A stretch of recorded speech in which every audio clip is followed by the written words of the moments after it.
مخالفین یہ اعتراض کرتے ہیں کہ حضرت مسیح موعود علیہ السلام کے دعوے تدریجاً تھے، اس کا ہم کیا جواب دیتے ہیں؟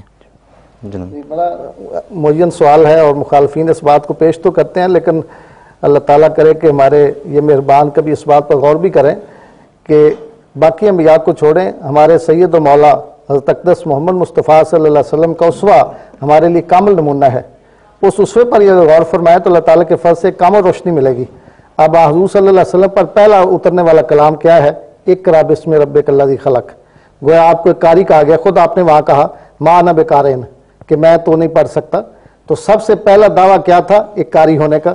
اس کے بعد کیا خدا تعالیٰ کی طرف سے احکامات آئے، یا ایھا المدثر، پھر آئے یا ایھا المزمل، پھر یہ سلسلہ ہے جو پھیلتا چلا گیا۔ میں اب وہ تفصیل، یعنی اس قدر حضور صلی اللہ علیہ وسلم کے وہ دعوی ہیں، پھر آپ کو رسول بھی کہا گیا، پھر آپ کو نبی بھی کہا گیا، بشیر بھی کہا گیا، نذیر بھی کہا گیا، سراج منیر بھی کہا گیا، خاتم النبیین بھی کہا گیا، اور خود آپ نے فرمایا کہ آنا سید ولد آدم، کہ میں سید ولد آدم ہوں، میں محمد ہوں، میں احمد ہوں، میں ماہی ہوں، میں حاشر ہوں، اور میں عاقب ہوں۔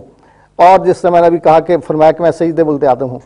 تو یہ دعوی تو پہلے ایک موقع پہ حضور نے فرمایا تھا صلی اللہ علیہ وسلم نے کہ مجھے کسی نبی پر فوقیت مت دو، پھر اس کے بعد آپ نے یہ تو یہ دعوی تو ہے۔ اس میں جو بات سمجھنے والی ہے، میں ناظرین کی خدمت میں بڑے ادب سے عرض کرنا چاہتا ہوں کہ خدا کے یہ نبی معصوم وجود ہوتے ہیں، یہ اپنی طرف سے کبھی کوئی دعویٰ نہیں کرتے۔ خدا کا حکم ہوتا ہے تو یہ دعویٰ کرتے ہیں، اور جو خدا کا حکم ہوتا ہے وہ دعویٰ کرتے ہیں، پھر یہ نہیں دیکھتے کہ دنیا کیا کہے گی۔ جب حضرت اقدس مسیح موعود علیہ السلام نے مسیحیت کا دعویٰ کیا ہے، بعض آپ کے ساتھ حسن ظن رکھنے والے، آپ کے قریب آنے والے لوگوں نے کہا کہ آپ نے ہم سے مشورہ ہی نہیں کیا۔ آپ نے فرمایا کہ میں نے کسی کے مشورے سے تو یہ دعویٰ نہیں کیا، میں تو خدا کے حکم پر دعویٰ کیا ہے۔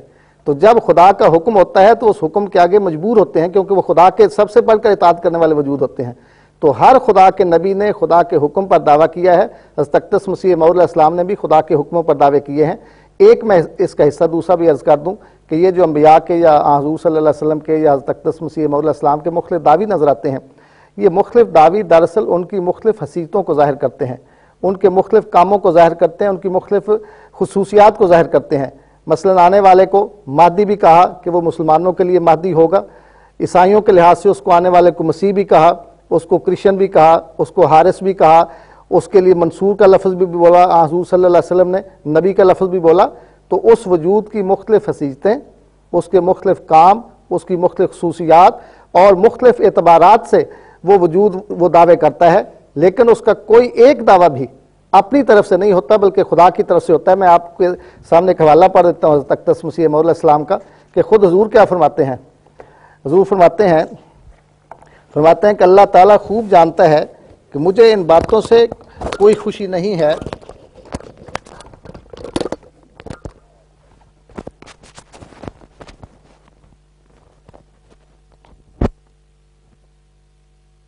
کہ اللہ تعالیٰ خوب جانتا ہے کہ مجھے ان باتوں سے نہ کوئی خوشی ہے نہ کچھ غرض کہ میں مسیح موعود کہلاؤں یا مسیح ابن مریم سے اپنے تئیں بہتر ٹھہراؤں۔ خدا نے میرے ضمیر کی اپنی اس پاک وحی میں آپ ہی خبر دی ہے، جیسا کہ وہ فرماتا ہے کل اجرد نفسی من ضروب الخطاب، یعنی ان کو کہہ دے کہ میرا تو یہ حال ہے کہ میں کسی خطاب کو اپنے لیے نہیں چاہتا، یعنی میرا مقصد اور میری مراد ان خیالات سے برتر ہے، اور کوئی خطاب دینا یہ خدا کا فعل ہے، میرا اس میں دخل نہیں۔ میرے لیے یہ کافی تھا کہ وہ میرے پر خوش ہو، مجھے اس بات کی ہرگز تمنا نہ تھی۔ میں پوشیدگی کے حجرہ میں تھا اور کوئی مجھے نہیں جانتا تھا، اور نہ مجھے یہ خواہش تھی کہ مجھے کوئی شناخت کرے۔ اس نے گوشہ تنہائی سے مجھے جبرن نکالا۔ تو یہ جو خدا کا جبر ہے، یعنی حکم ہے، جس کے نتیجے میں وہ خدا کے پیارے وہ دعویٰ کرتے ہیں، اپنی طرف سے ان کا کوئی دعویٰ نہیں ہوتا۔ جی ٹھیک، بہت شکریہ شبیر صاحب، جزاک اللہ۔